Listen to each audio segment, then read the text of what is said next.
Hey everybody, welcome back.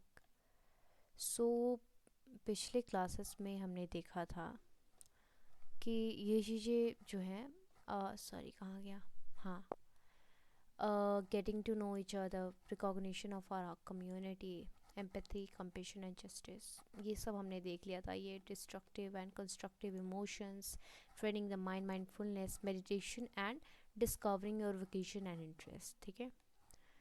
और ये जो टॉपिक है और ये लास्ट वाली यूनिट उसको हम कंप्लीट करेंगे। पहले हम सेल्फ डिसिप्लिन, इंटीग्रिटी, कमिटमेंट और ये सब करेंगे। अब इस वाले वीडियो में हम ये नहीं करने वाले हैं, अगले वीडियोस में करेंगे। ये काफ़ी इजी है तो ये जल्दी हो जाएगा। एंड सॉरी इतने लेट से वीडियोस अपलोड करने के लिए, अभी मेरे एग्ज़ाम्स चल रहे थे तो मैं नेक्स्ट वीडियोस नहीं बना पा रही थी। एंड किसी स्टूडेंट ने कमेंट किया था कि इसमें का ये जो है पॉइंट वो छूट चुका है। सॉरी कहाँ गया, एक मिनट मैं इसको हाईलाइट कर देती हूँ। ओके, ऑलराइट, ठीक है। तो ये जो है what to expect from the course, ये वाला छूट गया था। सॉरी, जब मैं पीडीएफ बना रही थी तो उसमें ये वाला मैं भूल कर ऐड नहीं कर पाई, मेरी मिस्टेक थी। और बहुत सारे स्टूडेंट ने कमेंट किया है कि इन्वामेंटल साइंस और डिज़ास्टर मैनेजमेंट पर क्लासेस बनाने के लिए मैं ट्राई करूँगी, टाइम मिलेगा तो बनाऊँगी। थैंक यू आपके इतने बढ़िया बढ़िया कमेंट्स के लिए। तो चलो आज के इस वीडियो में हम समझने की कोशिश करते हैं कि what to expect from this course. ये जो एथिक्स एंड कल्चर का कोर्स है, इससे हम लोग क्या एक्सपेक्ट कर सकते हैं। इतना सब कुछ पढ़ने के बाद एक तो अंदाज़ा मिल गया होगा कि हम लोग क्या एक्सपेक्ट कर सकते हैं इस कोर्स से। ठीक है। मतलब हमने एम्पैथी पढ़ा, मेडिटेशन पढ़ा, कितने टाइप्स के इमोशंस होते हैं, कैसे इमोशंस होते हैं एंड उसको कैसे कंट्रोल करना चाहिए, ये सब हमने पढ़ा। ठीक है। और अकॉर्डिंग टू मी आपको तो ये समझ में आ ही गया होगा कि हम लोग क्या एक्सपेक्ट करते हैं इस कोर्स से। इस कोर्स से हम लोग यही एक्सपेक्ट करते हैं कि हमें ह्यूमैनिटी, जो कॉमन वर्ड्स में हम संस्कार बोलते हैं, वो सिखाता है हमें। ठीक है। तो ये कोर्स जो है वो सिर्फ एक थ्योरीज या फिलोसोफर के नाम जो है वो याद करने के लिए नहीं है। ठीक है। ये एक जर्नी है अपने अंदर के इंसान को समझने की, अपनी मोरल रीजनिंग को डेवलप करने की, एम्पैथी और कंपेशन को अपने एक्शन में लाने की। ठीक है।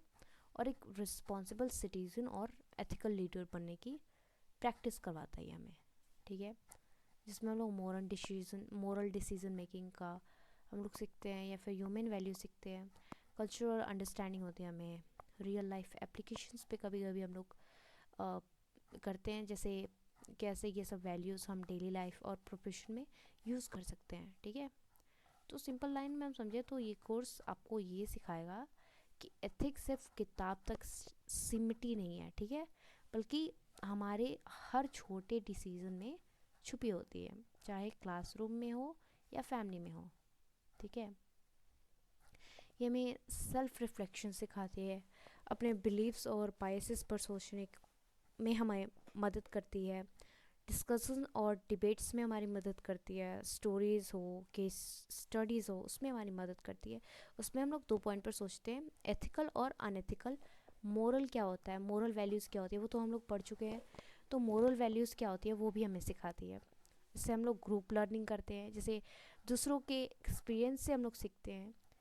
तो ये एक जर्नी है जिसमें हर स्टूडेंट अपनी अलग मॉरल स्टोरी लिखता है, वो सीखता है, समझता है। ठीक है। तो मॉरल लर्निंग्स तो हमें घर से ही मिलती है, कभी कभी जो हम लोग संस्कार बोलते हैं वो सब हमें घर से मिलता है। तो ये इस कोर्स में जो लोग हम लोग पढ़ेंगे वो तो हम लोग ऑलरेडी जानते हैं। तो एग्ज़ाम के पॉइंट ऑफ व्यू से हमें ये ह्यूमैनिटी और मोरालिटी सिखाता है। ठीक है। आप अपने और दूसरों के वैल्यूज़ को समझने लगोगे। ठीक है। सिचुएशंस को ज़्यादा एम्पैथी से देखोगे। ठीक है। आप एक एथिकल, कंपैशनेट और कल्चरली अवेयर इंडिविजुअल बन जाओगे। ठीक है। तो गोल है इसका कि आपको ह्यूमन बनाना, ना कि परफेक्ट बनाना। परफेक्ट पर्सन बनाने का इसका गोल नहीं है, आप मोर ह्यूमन बनो, इसका ये गोल है। ठीक है। So expect this course to challenge your thoughts, touch your heart and open your mind. Ethics and culture are not subjects, they are mirrors. That that show us who we truly are. तो यही था इसका main goal कह सकते हैं हम लोग, कि what to expect from this course. This is all. I hope so ये आपको पसंद आया, अच्छा लगा वो वीडियो। बस यही छोटा सा था इसका। तो ये तो मैं जब पढ़ा रही थी उस टाइम इंट्रो में ही ये बता दिया था, ठीक है। तो इसमें साइकोलॉजिकल एक एस्पेक्ट्स भी बताए मैंने, तो वो आप जाकर देख लो, एक बार वीडियो देख लोगे तो समझ में आ जाएगा। अगर वीडियो अच्छी लगी हो तो लाइक करो, कमेंट करो कि नेक्स्ट वीडियोस नेक्स्ट क्लासेस कौन से सब्जेक्ट पर चाहिए,